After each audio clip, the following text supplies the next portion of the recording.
Okay,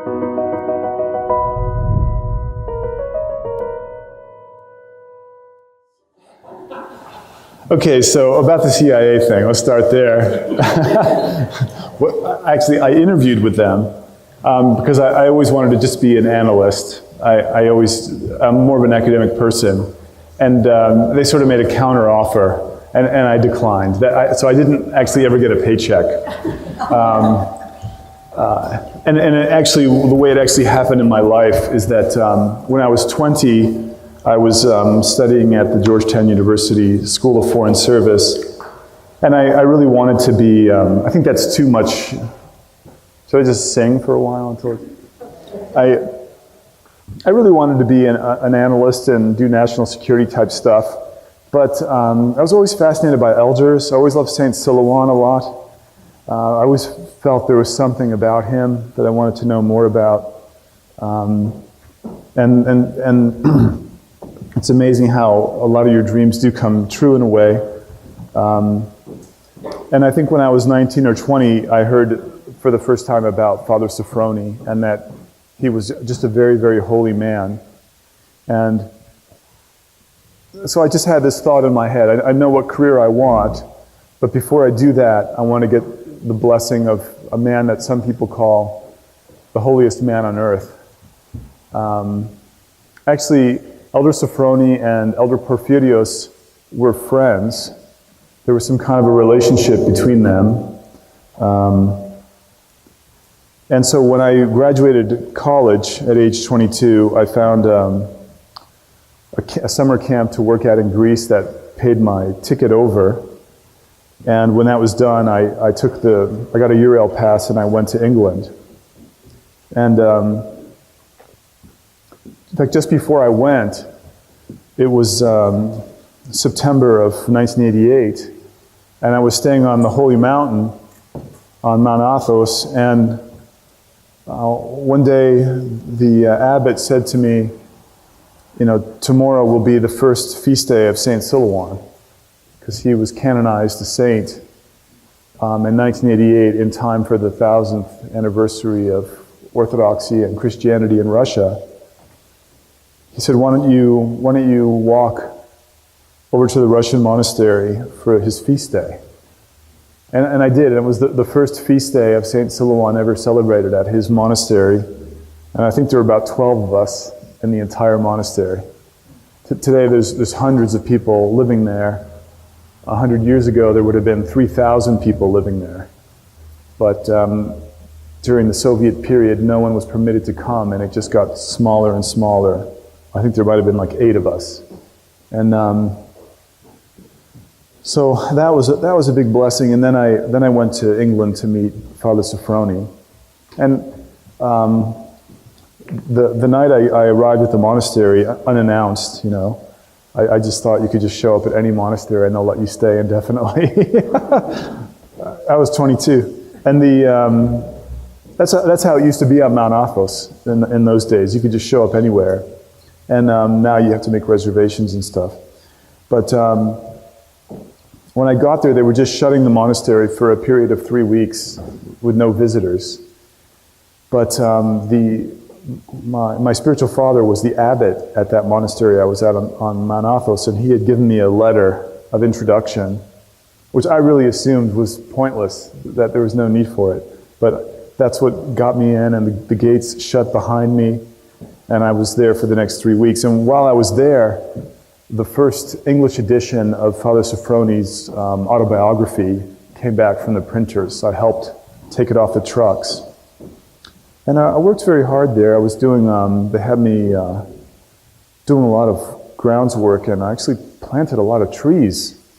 That was 1988. I went back last year with my students to Essex, and I saw those trees. They're quite tall now, and around the church and all over the grounds.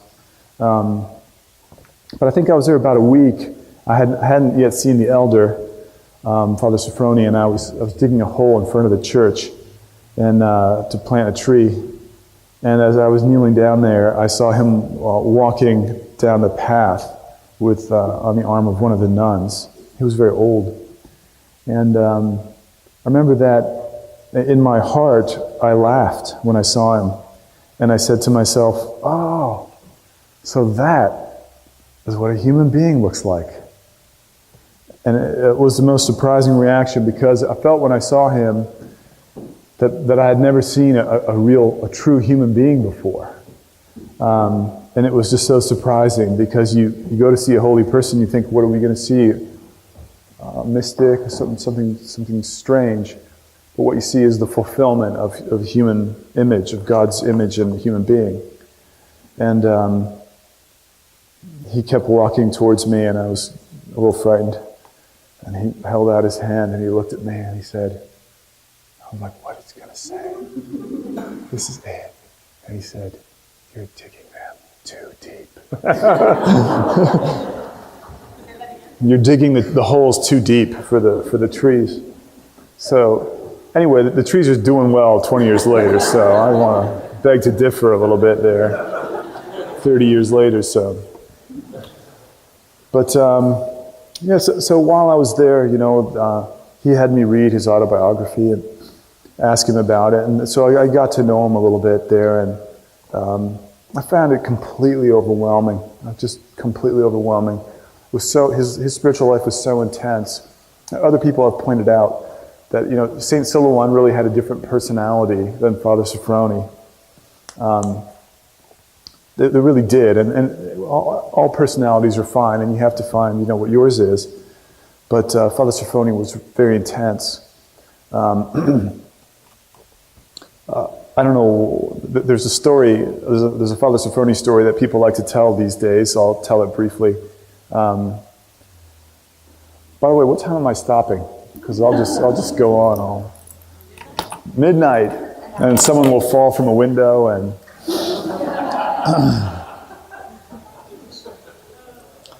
8-ish. So where was I on the?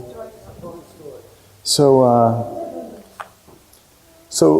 yeah, the whole question of meeting him and what was his personality, and it came out in a story that people like to tell, but they tell it completely wrongly. What the story they tell is that Father Sophrony once said to someone, tiptoe to the edge of despair, step back a little and have a cup of tea. And I don't know why people like that story. It is funny. But what really happened, of course, is that story was a pivotal moment in the life of these two saints.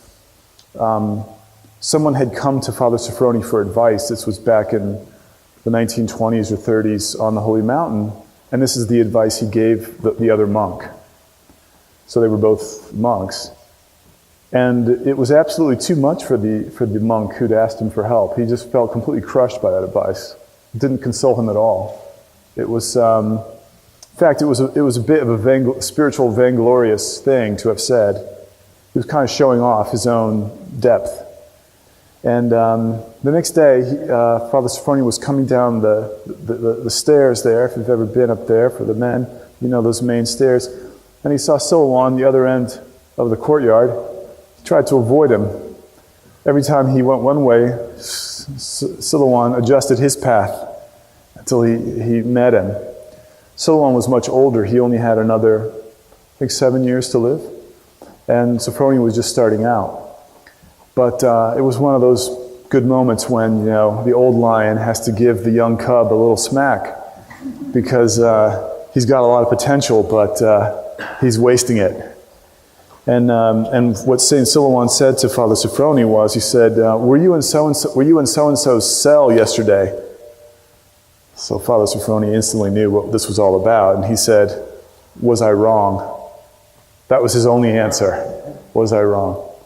That was a good answer. And then Saint Silouan said to him, "No, but it was beyond the strength of the brother." And Sophrony was a deacon at that time. He said, "Forgive me," and the saint said, "Meet me tomorrow in my cell." So that's how that friendship started, that relationship started, and of course produced many stories and miracles that if you've read anything about the life of Saint Silouan, you know. But they had different personalities for sure. Father Sophrony was a real intellectual, and he was a great painter as well. And he really thought through the lens of philosophy. And he writes a high theology. And St. Silouan had 2 winters in the village school. So, we all belong to Christ. Whether we're this or that, it doesn't really matter. And later on, Father Sophrony, became ill, and he with cancer, and he left the Holy Mountain and settled first in France and then in England. And that gave him the opportunity to write his books about St. Silouan. And I think my reaction was accurate, though, when I saw him, because the title he chose for his first book about St. Silouan, the original title was The Undistorted Image. The undistorted image of God, in other words, in the human being. That's what a saint is. And wherever we are in our life, whether we're young or old, whether we're rich or poor, it doesn't really matter. Whether we have a long track record in the life in Christ or just getting started, Christ is offering us something more and is ready to swallow us up in a way with more life. We feast on his body and blood in the Eucharist, but we become members of his body and blood in the process. And I think to have that hope and that desire to grow closer to Christ is, at the end of the day, the main thing. And certainly the saints had that. How was that? That was good. Those were good stories.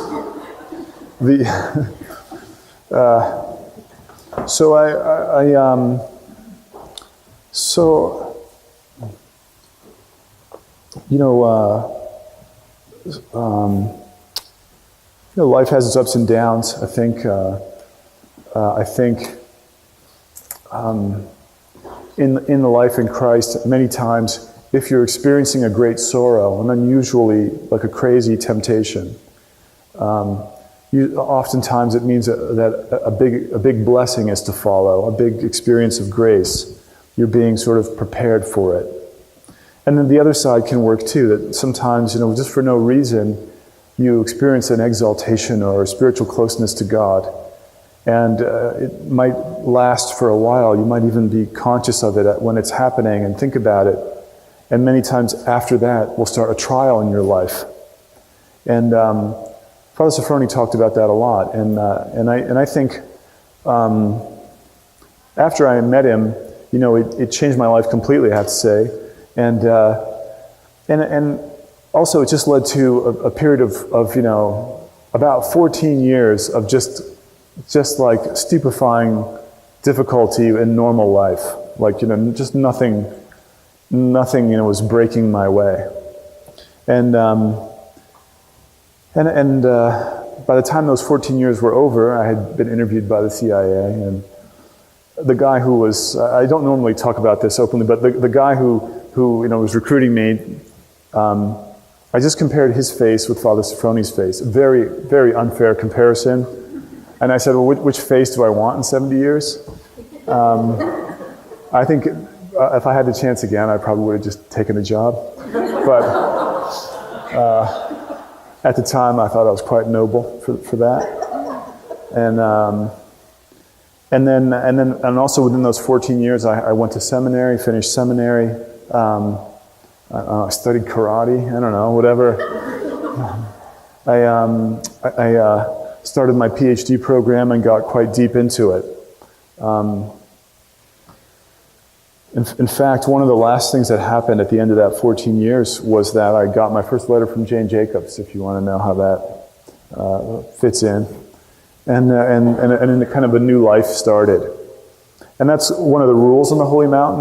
They say it takes 14 years to assimilate a great experience of grace. And for the Virgin Mary, that experience of grace was just being born.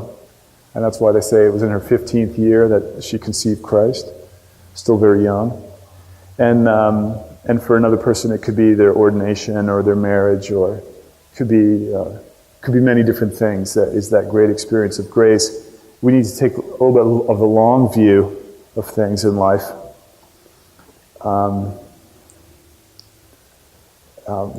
Instead of this digital age of instantaneous results, which are, it is what it is. We want to slow things down a little bit. So the subject of my talk tonight began with that kind of an experience. So I'm overworked at my job, or at least I think I am. It could be partly laziness or inefficiency at work. But I've always found that, my cousin in Greece, he knew this family that had 12 children. And he took me to meet them. And I said to the father, how did you afford 12 children? He said, after the 6th child, with every new child, we got some completely unanticipated blessing. Like, someone gave us this house. Someone gave us that car. And that's how they lived. I don't have any experience like that, certainly, but I noticed in teaching that if I ever accept a student's request to do an independent study project, I shouldn't do that. But every time I do, I get some great blessing out of it. It's usually the most important blessing I get in the whole semester, comes through that class, which is awful, because I would like to live a more rational and contained and controlled life, but instead I'm called to live a slightly more foolish life, like we all are. And anyway, so one time I had this young student from another university. He wanted to do this class one-on-one. I said, okay. And one day he brings me this quote from Lars Thunberg, and it was about the difference between spirituality, East and West. And I tell you right now, before I tell you the quote, first of all, none of my colleagues my age knew what the quote meant. I certainly didn't know what it meant, and I had a PhD in systematic theology. So, if you don't know what it means, then don't blame that. I mean, it's just a difficult thing. And I'm still not sure I know fully what it means, but I know half of it. And what the quote was, the student found, he says that by the 4th century, that monks in the eastern part of the church thought that the sensual sins were the first line of defense in the spiritual life, whereas monks in the western part of the church thought that the intellectual sins. So you might say, what should we guard against first? Pride, the intellectual sins, or gluttony, the sensual sin? And this author, a famous writer about St. Maximus the Confessor, he says that this was a very important dispute, and not really a dispute, but a difference, and that Maximus thought gluttony he was with the East on that. So I had to admit, I had no idea what that could mean, and I asked around other people at seminary. I did not ask the senior faculty, I don't know why, but I didn't, for the record. They're off the hook. And when I asked my own colleagues my age, I found that we either did not know what this statement meant, or we assumed it was exactly backwards. We're so humble. The Orthodox are the most humble ever. Of course, that's the main thing. It's the West that's afraid of, creation or something. So I was puzzled for another reason. If it was such an essential difference between Orthodoxy and the West, why had I never even heard it discussed? So somehow, it's one of these things where I felt spiritually that this was a very significant statement, but didn't understand it at all. So it's really bugging me. And for a couple of weeks, it was a dramatic scene, actually. I felt something building. I'm like, this is very important. No one has an answer. Like I said, I didn't ask certain people who probably would have. And I saw a van. It was Friday night and Friday afternoon, and a van of students was leaving to go to one of the monasteries. And I literally just said, is there another seat in the van? It said, one left. And I jumped on with no toothbrush, nothing. And we spent the weekend there, bought a toothbrush on the way. And on the Sunday, our last day at the monastery, the third day, they had a question and answer session with the abbot. And I waited till everyone else asked their questions, and then I asked him, I said, what do we try to guard against first, the sensual sins or the intellectual sins, pride? And it really was a very memorable moment for me, because I saw in the abbot's eyes in his response that he thought that this was not just a good question, but the central question, almost the central question of life. And I thought, isn't that interesting? It's a little bit like, what does the blind man say to the leaders after he's been healed? He says, that's very interesting. You know nothing about this man, but he healed my eyes. So the abbot said, look, he says, to answer this question, you have to know, what is the purpose of a monk? I said, I have no idea. What's the purpose of a monk? He said, the purpose of a monk is to place the mind in the heart and there focus on the name of Jesus. That's his whole purpose in life.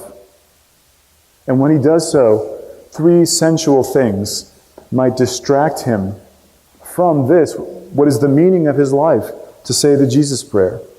First, bodily sensations, hunger, fatigue, sleepiness, right? I mean, we all experience that when we pray.